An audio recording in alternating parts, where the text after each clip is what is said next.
역대상 1장 43절부터 54절 말씀입니다.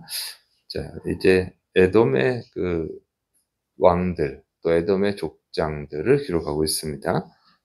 먼저 1장 43절 보면 이스라엘 자손을 다스리는 왕이 있기 전에 에돔 땅을 다스린 왕은 이러하니라.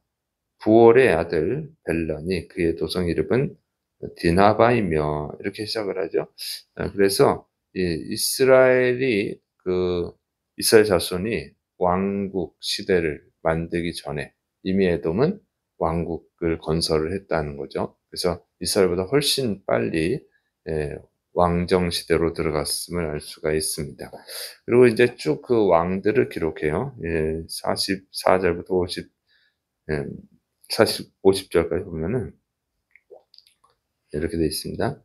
벨라가 죽음에 보스라 세라의 아들 요밥이 대신하여 왕이 되고, 요밥이 죽음에 대만 종족의 땅의 사람 후삼이 대신하여 왕이 되고, 후삼이 죽음에 부닷의 아들 하닷이 대신하여 왕이 되었으니, 하닷은 모압들에서 미디안을 친 자요 그 도성 이름은 아윗이며, 하닷이 죽음에 마스레가의 시물라가 대신하여 왕이 되고, 사물라가 죽음에 강가의 르호봇 사울이 대신하여 왕이 되고, 사울이 죽음에 악볼의 아들 바알하난이 대신하여 왕이 되고, 바알하난이 죽음에 하닷이 대신하여 왕이 되었으니 그의 도성 이름은 바이요 그의 아내 이름은 부에다벨이라. 메사압의 소녀여 마드렛의 딸이더라. 이렇게 기록이 되어 있죠. 자, 이렇게 보면은 이 에돔의 그 왕들을 역대 왕들을 이렇게 쭉 기록을 했어요. 그래서 보면 벨라, 요밥, 후삼, 하닷, 사물라, 사울, 바알하난, 하닷 이렇게 8명의 왕들이 기록이 되어 있는데, 이렇게 왕들이 대를 한 가문이 쭉 이어서 한 것이 아니고 여러 가문이 왕이 됐음을 알 수가 있습니다. 좀 약간 불안한 것을 볼 수가 있죠. 근데 여기 성경을 보면은 이렇게 역대 왕들을 쭉 기록한다던가 족보 이름을 기록한다던가 이런 것들이 있어요. 그래서 이 마태복음에도 그렇고 창세기에도 그렇고, 또 에스라서는 보면은 바벨론에서 포로로 있다가 귀환한 사람들의 이름을 쭉 기록을 해놨습니다. 그래서 이렇게 보면은 왜 이런 이름을 쭉 기록해놨을까? 이런 생각이 들죠. 그리고 이게 무슨 뜻인지도 모르겠고, 읽다 보면 지루하고, 왜 이렇게 이름을 잔뜩 적어놨나? 족보 이야기, 족보를 쭉 기록한다든가, 왕의 이름을 기록한다든가, 이제 포로에서 귀환한 사람들 이름을 쭉 기록해 놓는다든가, 이런 거 보면은 좀 지루하고, 이게 무슨 깨달음을 얻으라고 그러는 거지? 이렇게 이제 질문하는 분들이 있어요. 근데, 이거는요, 왜 기록하냐면, 중요해서 기록한 거예요. 성경은 쉽게 말하면 요약해서 기록해 놓은 거거든요. 다 기록하면 너무 많잖아요. 그러니까 요약해 놓은 건데, 그만큼 중요하다는 거죠. 다 중요한 거예요. 왜 중요하냐면은, 실제로 이제 이런 사람들의 이름, 족보 이름, 이걸 다 쭉 기록해 놓는 걸 통해서 알 수 있는 게, 이 성경의 인물과, 그 당시 사람들은요, 지금 우리가 족보라는 책이 있지만, 이때는 외우는 거예요. 이름을 다 외웁니다.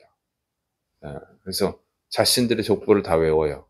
그래서 그 사람들이 이 성경을 이제 통해서 이 일치가 되는지 확인할 수가 있죠. 할 수가 있어요. 그래서 이제 책을 가진 사람은 부자니까 아무나 갖지를 못해요. 그래서 책을 통해서도 확인할 수 있지만 보통은 외웁니다. 외워가지고 하는 건데, 그래서 이걸 통해서 자신들의 족보랑 딱 맞고, 자신들 조상하고 맞고, 이렇게 확인하죠. 그래서 이게 소설이 아니라 진짜 책이다, 진짜 역사적 사실이라고 하는 것을 확인할 수가 있는 거예요. 그래야 이제 그 사람들이 믿죠. 신뢰성을 주는 거죠. 그리고 이것은 이 후대 사람들한테도 2000년, 3000년 지난 오늘 우리에게도 이것을 통해서 확실히 확인할 수가 있는 거예요. 그러니까 이제 이스라엘 주변의 나라들이 남겨놓은 유적들이 있죠. 유적들이라든가 제 책이라든가 있어요. 흙으로 된 책, 종이로 된 책, 이 양 가죽으로 된 책들이 있잖아요. 그다음에 인제 비석들, 돌에 새긴 비석들을 그 자료들하고 비교를 해 보는 거예요. 그럼 딱 맞아요. 그래서 이것이 진짜 역사적 사실이다. 소설이 아니다. 그냥 허구가 아니다. 응? 사람들이 그냥 만들어낸 이야기가 아니고 진짜 사실이라고 하는 것을 오늘날도 알 수 있는 거예요. 그래서 이걸 기록을 해 놓는 것이 굉장히 중요한 겁니다. 그다음에 이런 기록을 통해서 인제 확인이 됐잖아요. 그러면 그 당시 성경 시대의 문화라든가 경제라든가 주변 정세라든가 이걸 다 파악할 수가 있어요. 그래서 성경을 더 확실히 이해할 수가 있습니다. 이제 그리고 이런 것들은 이제 어 그러니까 그 시대뿐만 아니라 그러니까 지금 이 시대에도 위한 거죠. 앞으로도 태어날 세대들을 통해서도 점점 더 많은 유적들이 발견이 되니까 확실히 '아 성경은 진짜다.' 하는 것을 이제 믿을 수 있게 해 주는 겁니다. 그다음에 이제 이런 그 족보를 통해서 이렇게 인물 역사들이라든가 왕들의 역사든가 이런 걸 기록하는 걸 통해서 이제 확인이 됐으니까 그걸 통해서 알 수 있는 것은 '아 인류의 역사를 이끌어 가시는 분은 하나님이시구나.' 하는 그런 깨달음을 주는 거예요. 어? 이 다 기록이 돼 있는 대로. 이게 사실이니까. 그리고 이것이 사실이기 때문에 다른 이제 말씀들도 믿을 수가 있는 거죠. 이걸 통해서 '아 진짜 역사의 주관자는 하나님이시구나.' 하는 우리에게 믿음을 줍니다. 그리고 또 인제 그 당시 사람들한테는 이런 인물들 이걸 통해서 자신들의 정체성을 확인하는 이스라엘 백성들에게는 '아 하나님이 우리가 하나님의 백성이다. 하나님이 우리를 인도하셨구나.' 하는 그런 이제 정체성, 자신들의 정체성을 확인하는 '우리는 하나님의 백성이다.' 하는 정체성을 줍니다. 그래서 이런 이름들이 기록되어 있는 것은 그냥 기록해 놓는 것이 아니라 굉장히 중요한 거예요. 무엇보다도 역사적 사실이다 하는 것을 확인을 시켜 줍니다. 그다음에 이제 에돔의 족장들을 기록하죠. 역대상 1장 51절부터 55절. 하닷이 죽으니라. 그리고 에돔의 족장은 이러하니 딥나 족장과 알랴 족장과 여댓 족장과 오홀리바마 족장과 엘라 족장과 비논 족장과 그나스 족장과 대만 족장과 밉살 족장과 막디엘 족장과 이람 족장이라. 에돔의 족장이 이러하였더라. 자, 그래서 이제 앞에서는 50일 저기 뭐야 왕들을 기록해 놨는데 이제 51절부터 55절에는 족장을 기록을 했습니다. 그래서 '왜 왕들을 기록했다가 족장을 기록했지?' 이렇게 더 후퇴하는 거죠. 그래서 학자들은 이렇게 해석을 해요.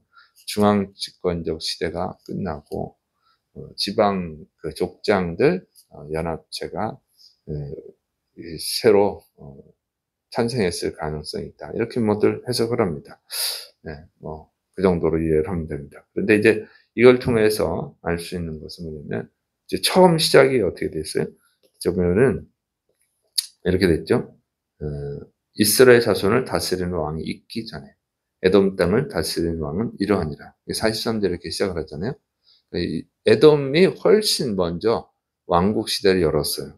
그럼에도 불구하고 여기 잘 보면은 이 큰 나라를 이루지를 못해 에돔이. 큰 나라를 이루는 것은 이스라엘이죠. 이스라엘은 다윗 왕 때, 솔로몬 왕 때 엄청나게 크게 큰 강대국을 형성을 했어요. 그러니까 이런 걸 보면은 이 에돔이 훨씬 먼저 시작을 했지만 그러나 그런 큰 나라는 이루지 못했고 또 왕정이 그렇게 안정돼 있지 않아서 여러 가문에서 왕들이 나오고 다윗 왕국은 다윗 왕 유다 지파 다윗 가문에서 쭉 왕이 됐죠.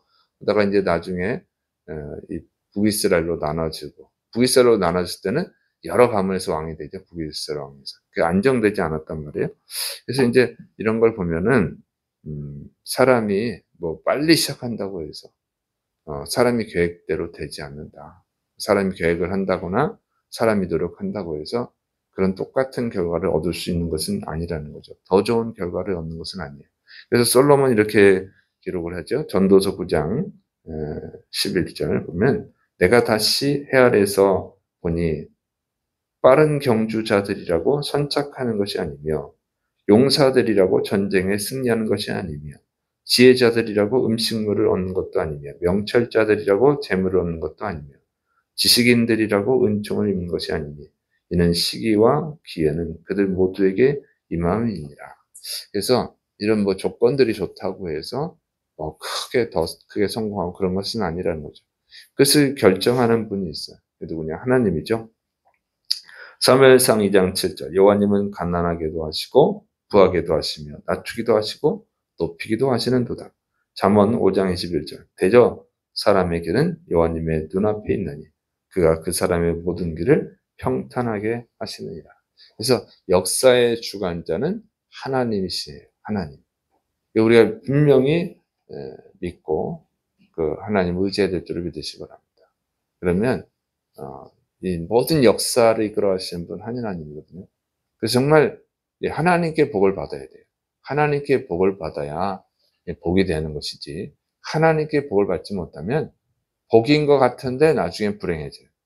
잘 되는 것 같다 망한다고요. 그래서 하나님의 복을 받아야 돼요. 그래서 이런 말씀을 통해서 역사의 주관자는 하나님이시구나. 생사와 복은 하나님이 주관하시는구나. 이것을 믿고 그리고 하나님께 순종해야 될 줄을 믿으시기 바랍니다.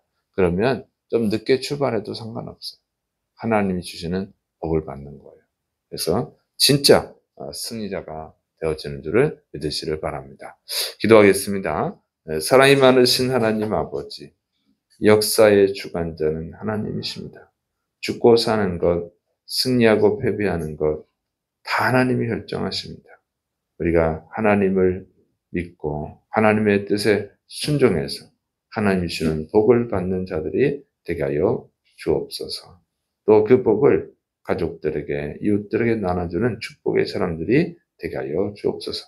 주께서 이루심 믿고 예수님의 이름으로 감사하며 기도드립니다. 아멘.